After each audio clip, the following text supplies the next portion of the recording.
Welcome to the Uncensored Unprofessor, a podcast where I want to think more deeply with you about Christian faith and life.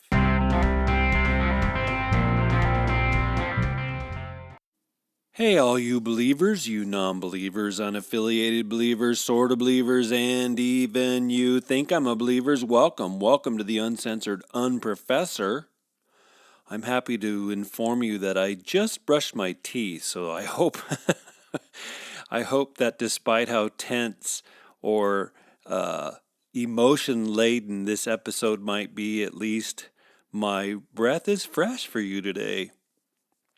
Why is it that human sexuality seems to be at the heart of so much political unrest today? Why is it? Think of it. We've had almost 50 years of foment following the 1973 Roe v. Wade Supreme Court ruling on abortion. We've had tremendous societal tension and heartache. Entire extended families have been shredded concerning homosexuality. And now today the transgender movement seeks to rewrite American law, not only about access to elementary school toilets, because that's so important, but workplace hiring processes and even the ability of counselors to use their skills. Why is sex at the core of these political divisions? Well, I have several ideas I'll share more carefully sometime, but just one of those ideas concerns postmodernism. And folks, this is a graphic episode, so please take caution if kids are in the room.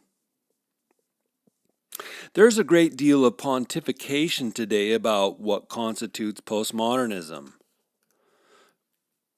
Listen to this quote. "The heart never takes the place of the head, but it can and should obey it." End quote. Now, C.S. Lewis wrote that in 1943 in his book, The Abolition of Man. What was that again? What he said was, the heart never takes the place of the head, but it can and should obey it. If I were to simplify things, and I don't normally like to simplify things, as I've said before, if the devil's found in the details, so are the truth and the beauty. The pastiche matters. The organization matters. The gestalt matters. But if I were to simplify things about postmodernism, I would say this. Every person's feelings are king. No person's feelings may be challenged. Since you don't know what I feel and I don't know what you feel, neither of us has the right to challenge one another, or so we're told. Postmodernism is the philosophy where personal feelings are king, and no more obvious has this become than with the rise, the promotion of, and the celebration of transgenderism. Rather than merely asking for tolerance, we now know the transgender movement is a totalizing movement. Ed, what do you mean when you say it's totalizing?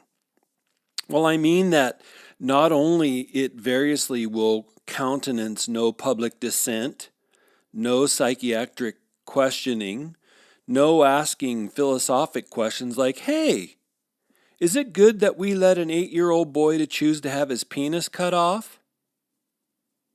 But also that the trans movement will no longer even consider the input from the hard sciences. Biologists, endocrinologists, or genetic scientists, they're increasingly being excluded from the discussion. And so now we have 0.004% of the population making rigid laws for the other 99.996% of us. So I just looked online. There are about 1.4 million transgenders in the United States, and that's out of a population of 329 million. And let's be fair to the majority of transgenders. It's the activists who drive the totalizing character. Most transgenders want to be left alone, not turned into puppets for the agenda of the activists. But the fact of the matter is, concerning sex laws, we have 0.004% of the population, resulting in rigid laws for 99.6% of the rest of us. Today I want to think with you about some of the pertinent issues of transgenderism. Things like, how long has it been around? Who is promoting it? What social, physical, medical steps are taken in transgender morphing? What is driving it? What are some of its glaring contradictions? And sorry, per usual, I want you to consider that this episode both follows my earlier episode on the contributing factors of homosexuality, and that's because many of those same contributing factors are prevalent regarding transgenderism. But this episode then is going to be bookended by the episode that follows on male and female. So if you only listen to today's episode, you will miss some important nuance and context for the issue of human sexuality as a whole. You guys, this is a new era. It is, to think with C.S. Lewis, whom I quoted above, it's the era of the abolition of man. So thanks for downloading me today. I hope this episode will be informative and help you understand how alarming and unprecedented our postmodern, our POMO era really is. Question number 1.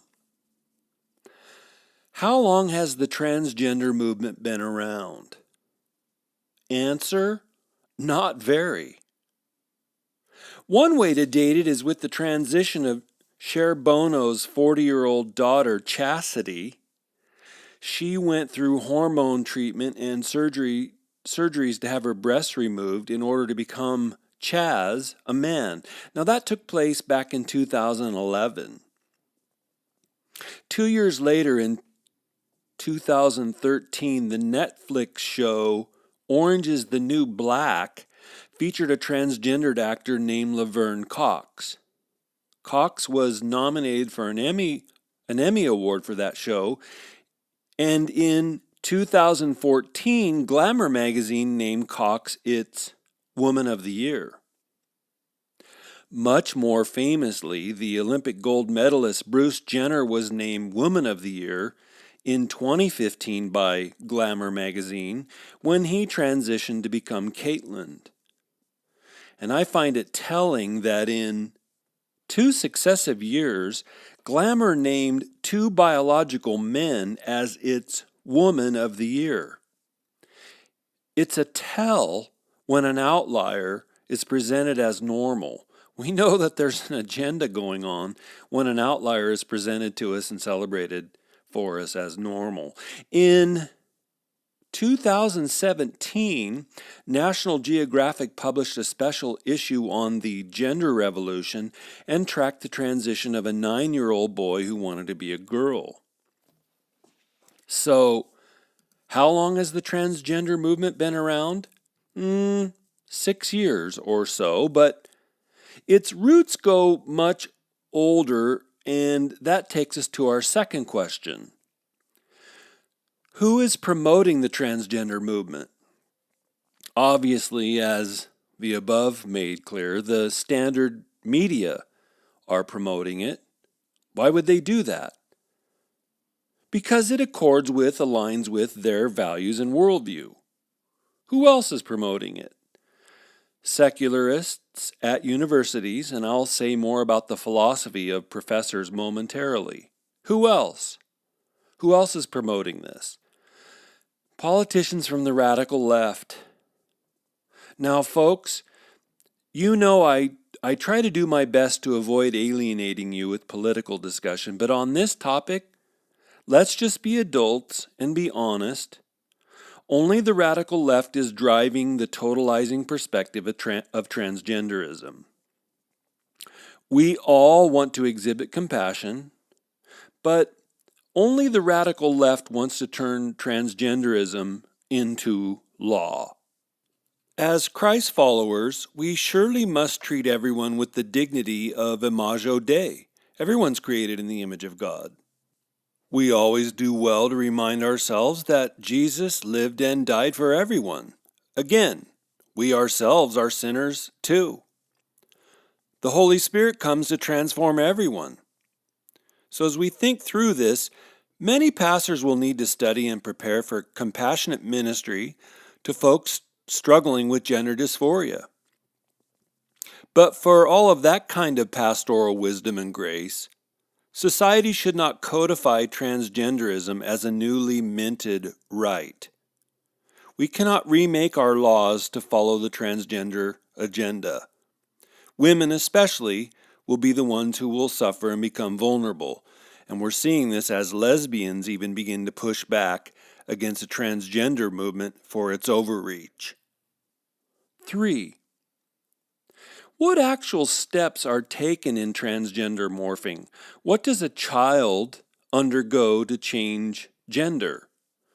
And I have to tell you, parenthetically, it's impossible to change one's sex, and I'll say more to that end in my male and female episode that I'm going to touch upon today.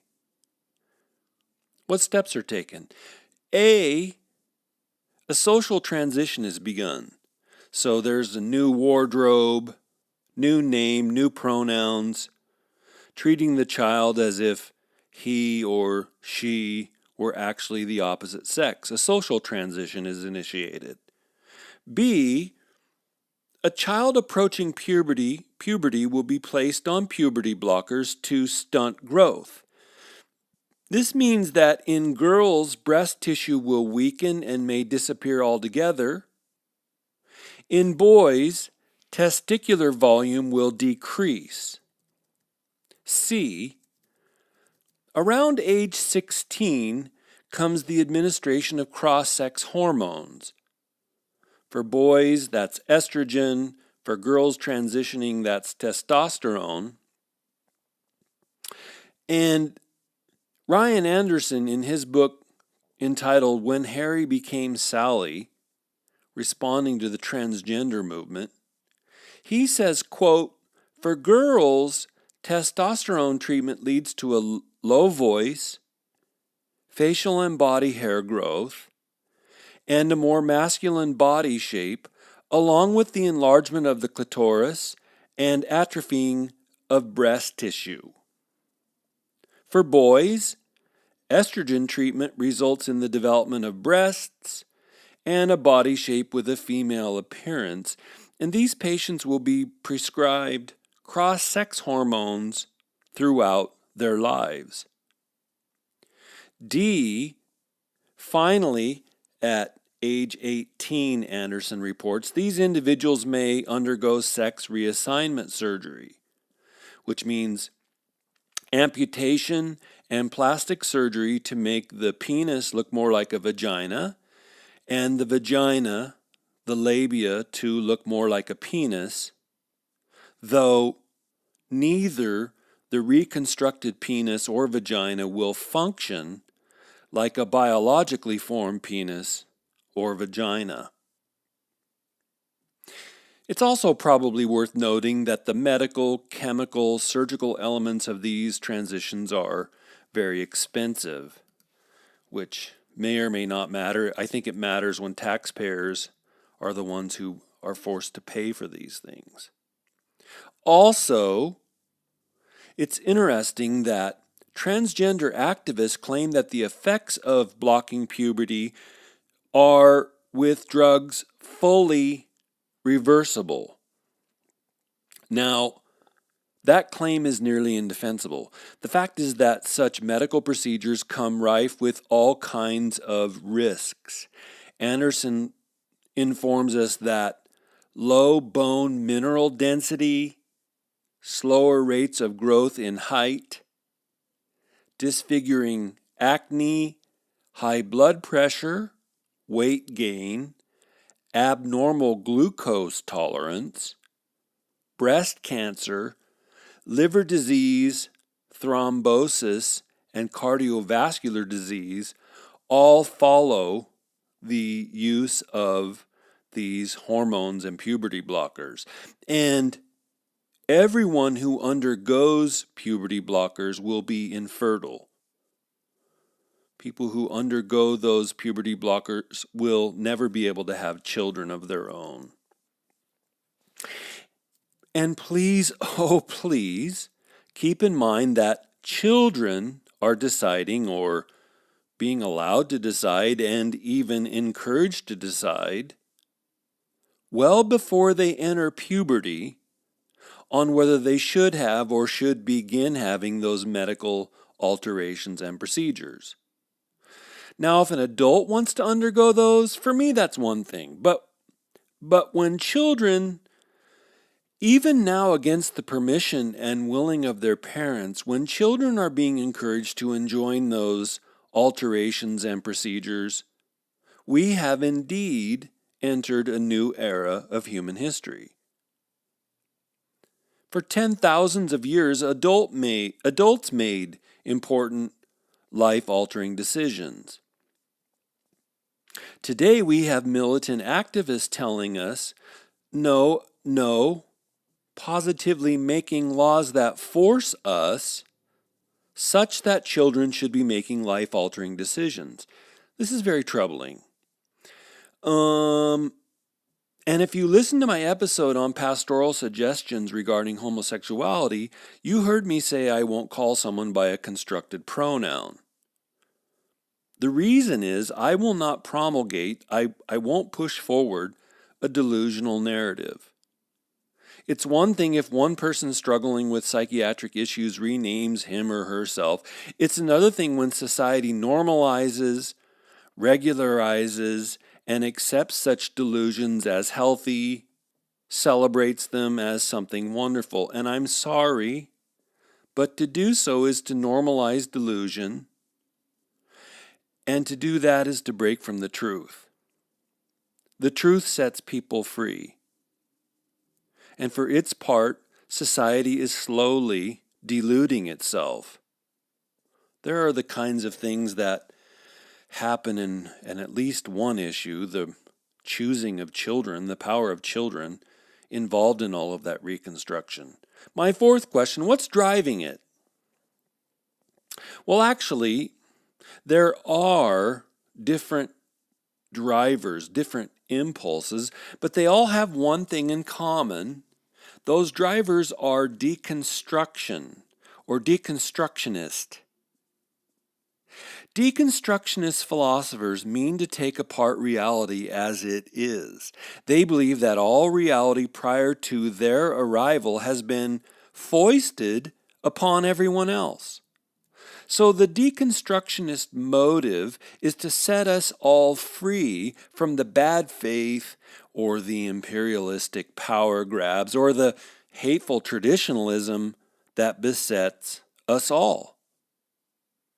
They very much believe that only they truly see reality as it is, which is another way of saying that most of all religion is false. And prior to the arrival of the deconstructionists themselves, reality is pretty much the product of a horrible, evil, manipulating consortium of liars. We could pause for emphasis to say that deconstructionism believes the entire human race has been wrong, especially about economics, sex, and religion. To an ardent deconstructionist, there are only those who lie: men, bougies, the rich, the powerful. And then those who are duped: women, the proletariat, the poor, and the ignorant. Specifically, with the totalizing perspective of transgenderism, we have all been duped to believe that the human race is essentially male and female. Male and female, say transgender activists, are mere social constructs. Male and female are not ultimately real categories. They are assignations given by the powerful in order to classify all of us and keep us in our place, which obviously then is under the thumb of the powerful. Now, you and I know that biology determines male and female. Again, please tune in to my next episode where I'm going to explain that male and female goes deep down into our being. It is not merely a matter of our genitalia. We are doing things on day one that are different between male and female. You and I know that biology determines male and female, but we also know that maleness and femaleness get shaped by culture. We would certainly agree that culture and society shapes maleness and femaleness, and that's what is known as gender. The rather fluid ways that societies and cultures shape maleness and femaleness. But we would also certainly agree that male and female as sexes are determined by genetics, by chromosomes. Period. Again, Ryan Anderson, from whose book When Harry Became Sally, Anderson painstakingly describes the biology of male and female, and he's spot on when he says biology isn't bigotry. Despite what professors may say, arguing for an essential male and female across our species it's not hateful. It's not hate speech.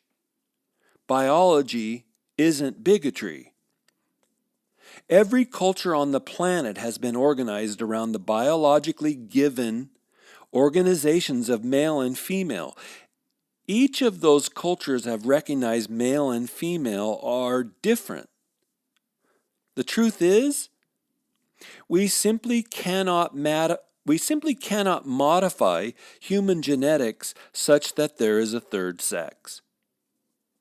From genetics, there are only two sexes, male and female. Now, there are rare chromosomal exceptions, but no one thinks of those exceptions as a third sex. There is no third sex. So the deconstructionist academic notion that gender is fluid, which something we would all agree with, has been morphed by the activists and the ideologues into them now saying biological sex is fluid. That biological sex is fluid is a notion that no decent geneticist or family doctor in the world would agree with. Do you think I'm being bombastic to say they are being bombastic? Listen as I read some quotes from some famous ardent feminists and transgendered leaders. And please know, these author professors are having their books and textbooks read and studied at universities all across the Western world. So I'm going to give their names and then read their quotations. Betty Friedan, quote, "American women are kept from growing to their full human capacities as the country keeps producing millions of young mothers who stop their growth and education short of identity." End quote. As a result, the typical woman, quote, "has no goal, no purpose, no ambition patterning her days into the future. She is," Friedan wrote, "pretty much a baby-making machine, which is a kind of suicide." And so, Friedan continued, the feminine mystique has succeeded in burying millions of American women alive. Those quotes are from her famous book, The Feminine Mystique, which she wrote in 1963. I would just add, never mind that maybe biology and genetics meant for women to possibly enjoy being mothers. Well, Friedan rules that out as a kind of existential suicide. That's Betty Friedan. Here's another author named Simone de Beauvoir. She held that the problem is that the female body, particularly in its capacity for bearing children, is at odds with women's freedom. Women are thus imprisoned by female biology. She wrote, Quote, in no other mammal is the subordination of the organism to the reproductive function more imperious nor accepted with greater difficulty. End quote. De Beauvoir believed a woman needs to rebel against her destiny by affirming herself as an individual. She was writing that in 1949 in a book called The Second Sex. In 2016, Margaret McCarthy wrote a journal article in Communio arguing that gender theory, as distinct from biological sex, gender theory arose from a deep discomfort with the female body and a sense that a woman's body opposes her existence as a person such that she must resist her own body. So she's saying the woman's body is a kind of prison. And she's arguing that the human will is more real than a person than a woman's body.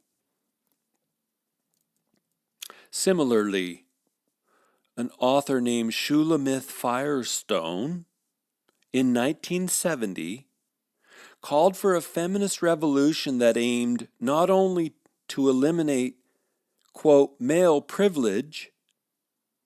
She wanted to eliminate not only male privilege, but any distinction between the sexes.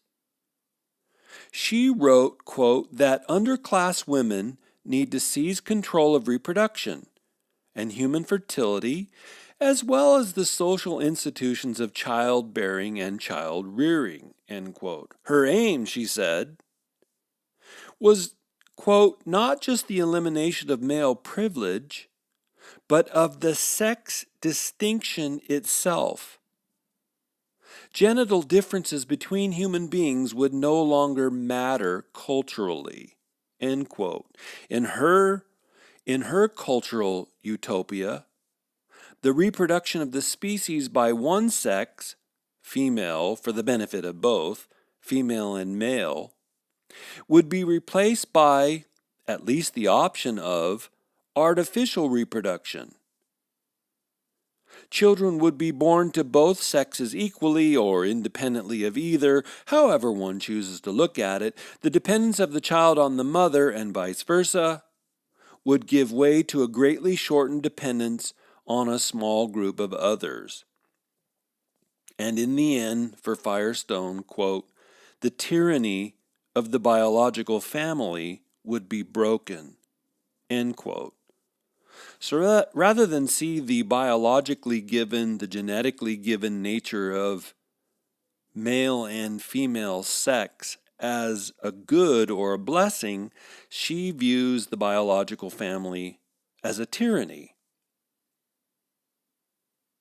Another author, Judith Butler, famous for leading queer nation philosophy, she argued that, quote, even the body is a social construct.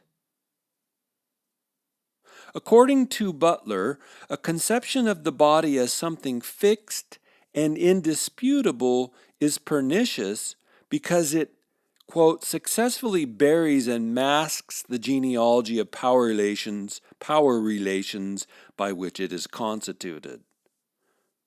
For Butler, the human body is all about power.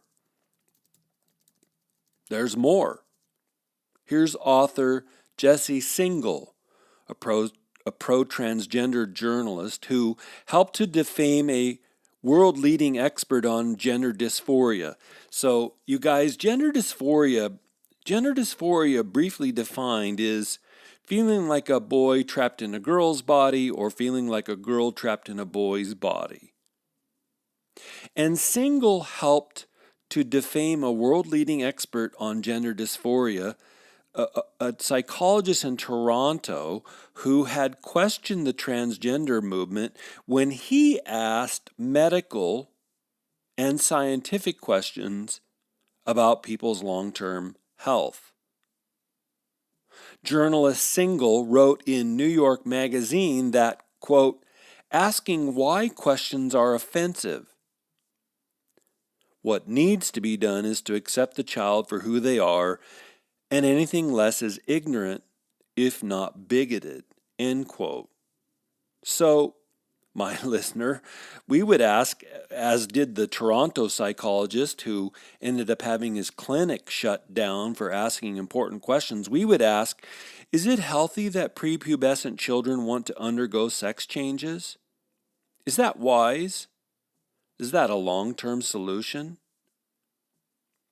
Again, folks, biology is not bigotry. Now let's pause. Let's stop and evaluate. First, if you find yourself angry at me for reading those quotes and those summations of those feminists and transgender writings, you've misplaced your anger. I didn't write for them. I only quoted them. Second, let's be very careful. Are there various kinds of feminism? Yes. Do all feminists agree with those select radical feminists and trans activist authors? Of course not. Do transgender activists build on those kinds of remarks that I read, those kinds of sentiments, when they argue that a person's will is greater than or other than a person's body? Of course. And that's important. Transgenderism, in its increasingly activist manifestations, is about power. Friedrich Nietzsche, the 19th century rhetorical bomb-throwing father of nihilism, nothingism, Nietzsche argued that life is really only about power. Don't kid yourself, he screamed. The bottom line of everything is power. If you don't know what's going on, it's really a struggle for power. And the militant transgender activists, like the radical feminists before them, believe that even our biological sex is finally a matter of power. Third, as a pausing summation, all of this is even more troubling when we realize that psychiatrists say between 80 to 95% of children who suffer from gender dysphoria eventually grow out of it and come to terms with, accept their biologically given sex. I'm going to say that again. Psychiatrists in study after study show that between 80 to 95% of children who suffer from gender dysphoria eventually grow out of that, come to terms with, and accept their biologically given sex. But what's king in all of this? Feelings. Feelings are more important than philosophy. Feelings are more important than medicine. Feelings are more important than teachers or parents. Feelings are more important than genetics. Feelings are king. Even more alarming, this kind of confusion is being taught to children as a matter of school board policy in some public schools. I think particularly of the situation in California. If you're watching, the lawmakers down there are about to ratchet up the context even further. I have a friend who teaches elementary school in California, and the teachers at her school were recently subject to a mandatory sex transgender training session. That's what time is being spent on in California public schools, mandatory sex transgender training sessions. Also, as of 2017, in 8 states, it is illegal for healthcare facilities to employ practices aimed at changing the sexual orientation or gender identity of minors, a practice often referred to as conversion therapy. In other words, if little Trent says that he now wants to be called Becky, it is illegal to counsel him against changing that identity. In 8 states. What are those 8 states? Alphabetically: California, Connecticut, Illinois, New Jersey, New Mexico, New York, Oregon, and Vermont. That's some of what's going on, some of the values that are driving the transgender militants. What are some of the transgender movement's glaring contradictions? This is fascinating. What are some of the transgender movement's glaring contradictions? A. They say the body is not real, but the mind is. The body is not real, but the will is. You and I know that logically the mind, the will, is housed in a body. But saying that the body is not real, but the will is another way of saying feelings are more important than physical reality. Again, we would all agree that feelings are often powerful, but to argue that feelings are therefore more important than the structure of human nature as given by genetics, well, that's a massive leap. Could you imagine your family doctor treating your lung infection based on your feelings? It would be chaos.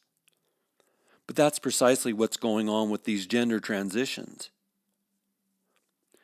Here's another contradiction. B. Male and female are not real, but the self is. Male and female are not real, but the self is. You and I know logically that the self is housed in a biologically sexed self. The self is sexed. For their part, transgender activists argue that sex is assigned at birth. And that means imposed from the outside. But biology is not an externally assigned factor. There are no power brokers anywhere, well, unless we agree that it's God. And I think if we say that, we may actually be onto the spiritual elements of some of this. It's a kind of strange rebellion against a God-given nature. Instead, we know that our sex is genetic. It stems from our ontology. And sex, for millennia, we know, greatly determines human nature. To be human is to be a sex. It's fascinating again. They're more and more saying, emphatically saying, male and female are not real, but the self is. But the self is already sexed. Here's another contradiction. If you went to college, you heard this one. Gender is a social construct. Sex is a biological reality. But for the transgender activists, that has been reversed. Gender is a social construct. Sex is a biological reality. Now, they all want us to say that gender is a felt reality and biological sex is a social construct foisted upon people by power brokers. And the trans activists blame medical doctors and parents for doing this by assigning biological sex to people. What's the logical contradiction? Again, biological sex is assigned the moment that the sperm fertilizes the egg. D. Logic is inconsequential and the science of biology is wrong, but transgendered philosophy isn't. If you listen, they will argue that logic is inconsequential and the science of biology is wrong, but transgendered philosophy isn't. And again, the contradiction would be then on what does their philosophy finally rest, if not logic or science? Is it possible that there is no philosophy, no worldview at work within the transgender movement? Hardly. Here's another contradiction. E. What will happen, as my father-in-law Dennis suggested to me a couple years ago, what will happen when today 9-year-old Trent wants to be called Becky, but 3 days from now insists on being called Steve, and then, 2 months later, wants to be called Molly? Can that child or adult, can that person turn and sue a school or employer for not addressing him or her by the name he, she insists? What kind of legal fallout is possible in suing that kind of chaos? We might ask the same question of people choosing arbitrary pronouns and insisting workplaces call them by those pronouns. What happens when they change their minds next month about what pronoun is to be used?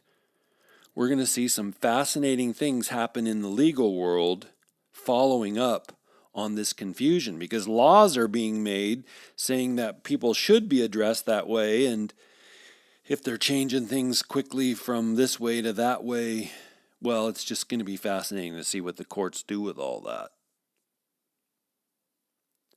I guess one way to sum it up is to note that the confusion surrounding the transgender movement isn't limited to its views on sexuality. We can see above what I just said, we can see just a few of the logical fallacies at work within its militant ranks. But that's precisely the problem when we allow feelings to run rampant over not only philosophy or logic, but even over medicine and accepted notions of health and common goodness. God bless God, He created us with feelings. But Western civilization spent what? 3,000 years? 4,000 years? Trying in different ways to teach humanity the necessity of overcoming feelings. Feelings are too subjective. Feelings are too fleeting for us to use them as the baseline for not only doing personal reality, but building civilization. I mean, really, part of becoming an adult is learning how both to control one's feelings and to overcome them concerning important matters in life. Allowing children and teenagers to make important life-altering, hormone-altering, body-altering decisions is glaringly dangerous. Prior to 10 years ago, the United States wouldn't allow a prepubescent child or teenager to make life-altering decisions. They can't vote. Rightly, they cannot drive a car. Prudently, they can't buy property or enter into business contracts. The whole planet recognizes that there are all kinds of age-appropriate boundaries that should be placed around and concerning children for their protection. But now we have entered a new era where children are not only indeed making life-altering decisions, irreparable decisions, but we are by law and by public policy requiring that the rest of society, the adults in the room, should no longer have a say, should never speak against the decisions of children. It's alarming. No, folks, reason, common sense, and religion have, for millennia, protected society from chaos and children from themselves.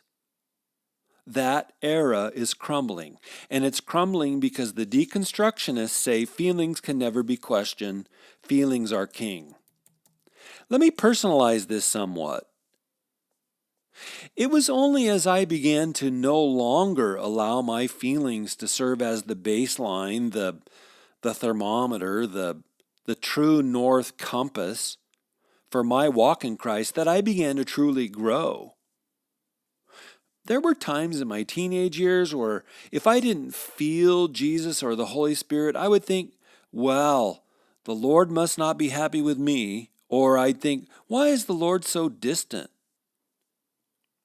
And I was basing God's presence or favor or pleasure regarding me on my own feelings, instead of on His word, instead of on His promises. Feelings are real and can be a wonderful element of being human, but we need to use great caution in making feelings king. Here's a request from me to you. Please go and purchase Ryan Anderson's book, When Harry Became Sally, Responding to the Transgender Moment. It is a treasure trove of timely information. And that's all true whether it's along medical or psychiatric, legal, or political lines. It is just a gem. Finally today, C.S. Lewis was prescient when in 1943 he wrote The Abolition of Man. Lewis could see a wolf in sheep's clothing sneaking down the mountainside. Lewis knew that if we turn morality into a subjective enterprise, we will pry the moorings right out from underneath ourselves. He knew that if we, even out of compassion, made feelings the ruler, that we would be enslaved by a monster. Listen to this. You'll laugh at me for quoting Wikipedia. Listen to this from what Wikipedia has to say about Lewis's book, The Abolition of Man. Quote, "The final chapter describes the ultimate consequences, a distant future in which the values and morals of the majority are controlled by a small group who rule by a perfect understanding of psychology, and who in turn, being able to see through any system of morality that might induce them to act in a certain way, are ruled only by their own unreflected whims. In surrendering rational reflection on their own motivations, the controllers will no longer be recognizably human. The controlled will be robot-like, and the abolition of man will have been completed." End quote. Wow. Could Lewis see into the future or what? A small group with perfect psychological understanding, albeit unreflected and illogical, wants to rule over the majority. Isn't that what we're witnessing with the rise of militant transgenderism? Wow. It's alarming stuff. Please tell a family member or friend about the UU, the Uncensored Unprofessor. Please share me on Facebook. Thank you to so many of you who are doing that. Please say a prayer for the show. And most of all, turn your brains on, everybody.